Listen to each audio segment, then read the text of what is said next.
ग्रहण करणं गरजेचं कितपत आहे, किती योग्य आहे, याबद्दल ठाकूरजींची जी काही घटना आहे ते घटनेबद्दल मी बोलण्याचा प्रयत्न करतो।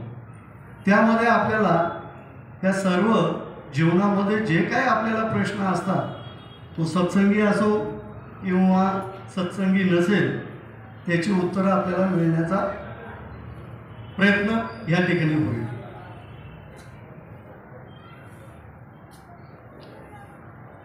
ही जी घटना आहे ती पावना आश्रमातील डिसेंबर 1941 ची घटना आहे। उमेशदार बाहेरून येत आहेत आणि श्री श्री ठाकूरजींना विचारतात, ठाकूरजी, जो सत्संगी आहे, ज्यांनी गुरु ग्रहण केलाय, परंतु गुरुच्या आदेशानुसार किंवा सांगितल्याप्रमाणे तो त्याला कळतंय, समजतंय, त्याची चूक त्याच्या लक्षातही येते, परंतु त्याप्रमाणे तो वागत नाही, प्रत्यक्षात करत नाही, त्यामुळे त्याच्या मनामध्ये सतत चुकतोय आपण हे त्याच्या मनात सलतंय आणि ते दुःख त्याला सलत राहून राहून त्याचं मन विचलित होतंय। मग विचलित झाल्यानंतर उमेशदा पुन्हा विचारतायत, जर ज्याने दीक्षित आहे, सत्संगी आहे, व तो प्रत्यक्षात उतरवत नाही आणि त्याचं दुःख त्याला सलतंय मनामध्ये, त्यापेक्षा जो गुरु ग्रहण केलेला नाही, जो सत्संगी नाही, तो मस्त आनंदी स्वच्छ मनाने जगतोय, हा प्रश्न उमेशदा ठाकूरजींना विचारला।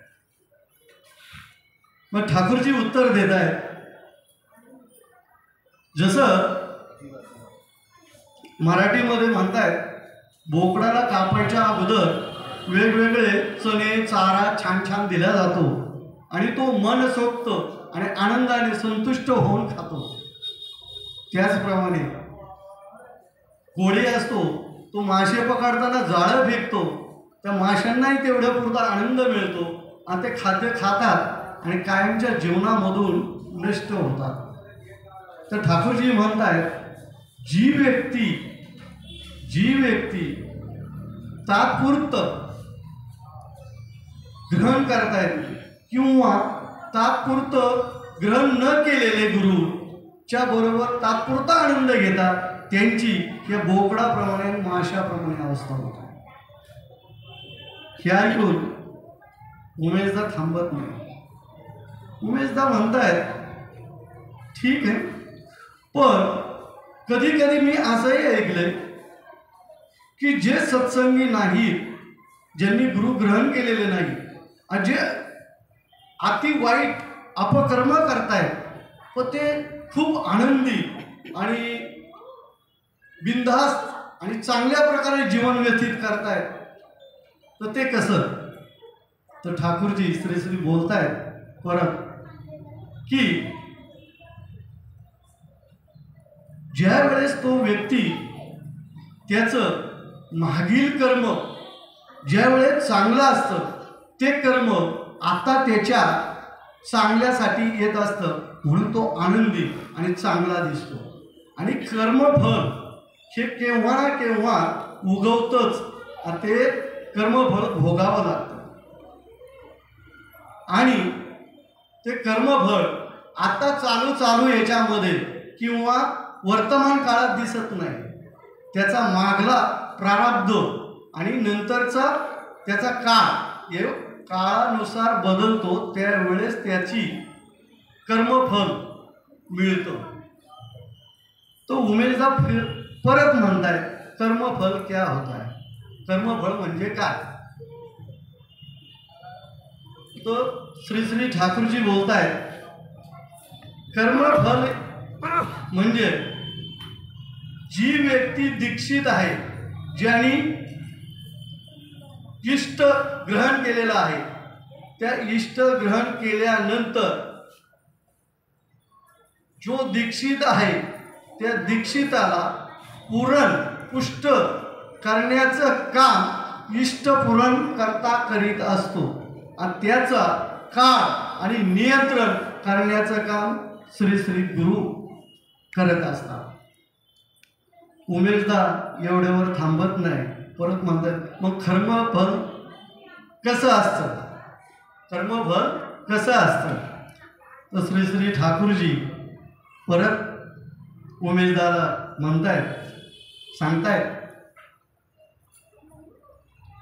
समजा उमेशदाला पाहून सांगतायत, समजा तुझी बायको तुझी पत्नी खूप घरामध्ये तुला त्रास देते, आल्यानंतर वाईट बोलते किंवा वाईट हेतूने पाहते, तुला जो आधार विचार किंवा आदरातिथ्य करायला पाहिजे करत नाही आणि त्यामुळे तुला सतत घरातून बाहेर राहूसं वाटतं, घरात येऊशी वाटतच नाही. हे सगळं ठाकूरजी उमेशदाला सांगताय. मग ठाकूरजी सांगताना उमेशदा ऐकताय, कान तीक्ष्ण करून ऐकताय. परत ठाकूरजी म्हणताय, ज्या वेळेस त्या व्यक्तीला घरामध्ये येताना जे दुःख होतं किंवा जो काळ त्याचा दुःखाचा येणार होता, ते जर काळ तुम्ही उमेशदाला उद्देशून बोलताय, तुम्ही जर एखाद्या ऋत्विका बरोबर एखाद्या सत्संगाला त्या ऋत्विका बरोबर यजन करायला बाहेर पडत असाल आणि तो काळ तुम्ही इष्टसाठी वापरत असाल आणि इष्टसाठी चर्चा करत असाल, तो त्या काळामध्ये जो तुम्हाला आनंद मिळतो, जे तुम्हाला सुख मिळतं, जे सुख तुम्हाला आनंद तुम्हाला ह्या वेगळ्या विषयाकडे वेगळ्या विचाराकडे वेगळ्या वेळेला नेलं, तो वेळ म्हणजे कर्मफल. जे तुमचं कर्मफल घरात राहून पत्नीबरोबर जे वाईट सुख आनंद मिळणार नव्हता, तो ह्या माध्यमातून मिळाला. उमेशदा हसून आनंदाने प्रसन्नाने परत श्री श्री ठाकूरजीकडं पाहून विचारतात, ठाकूरजी, हे जे माझ्या बाबतीत घडलंय हे मी अजूनपर्यंत कोणालाही सांगितलेलं नाही, परंतु हे तुम्हाला कसं काय कळलं.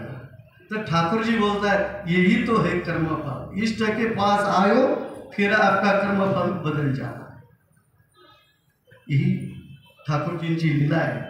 आणि ह्या जीवनामध्ये जसं आपल्याला श्वासोश्वास महत्त्वाचा आहे, त्याप्रमाणे आपल्या जीवनामध्ये उन्नतीसाठी याच्यासाठी गुरु ग्रहण करणं आवश्यक आहे.